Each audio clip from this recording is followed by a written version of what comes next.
talk the music that was played in 1985 at K Rock. Where were you in 1985? Was that 1985, it was at the tail end of my career at LIR. okay? I remember going to the last thing I did for LIR was I went to Philadelphia to cover Live Aid. Mm. And then shortly after that, I took the job at K Rock.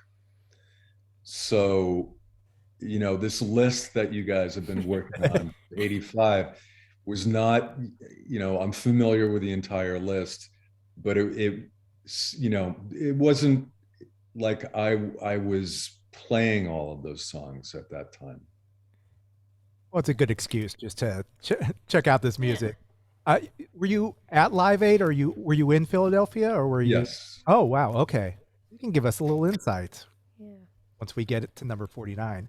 So we're going to talk songs 50 to 41, and we're just going to get your take on it. Did you look through the cheat sheet and watch any Yeah. videos? Yeah. So Falco, is that where we're Yeah, starting? we're going to start with Falco. This is Yeah.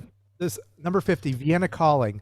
I don't know if you watched Saturday Night Live, but I watched this video and he reminded me of the guy who just bought a boat, who's just kind of conceited, like, "Hey, here I am," just I'm on a boat.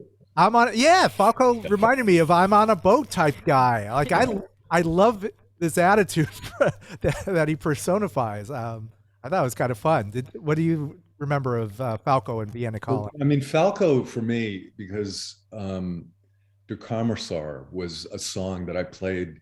We used to host an import show on LIR called Off the Boat, Okay. and it was on Sunday nights. And Larry inherited that show after I left, and I had inherited that show from Ray White, who's a great inspiration to me and a great jock. And we used to literally drive to the airport every Friday afternoon and pick up 12-inch singles. And one of the first songs I remember playing, and I may have been one of the first people in the United States to play Der Kommissar, Yeah. because I distinctly remember having that 12-inch single. And that was the version I always preferred, as opposed to After the Fire, who had the hit. But yeah, Falco, it's kind of a tragic story. He died in a car accident when he was 40. Yeah. I think he was like on vacation in the Caribbean or something. And Vienna Calling, I think was completely in German, wasn't it? Or yeah, he was Austrian, I think. Yes, I think this was in German though. Yeah, The whole but He, other he had than a big German vibe about. There was that German vibe about him. But yeah, it's very cool. So literally, you probably had access to the music before K Rock because it came off the boat. And you dug it up before it was shipped off to across the country to L.A. I think in some cases, yeah.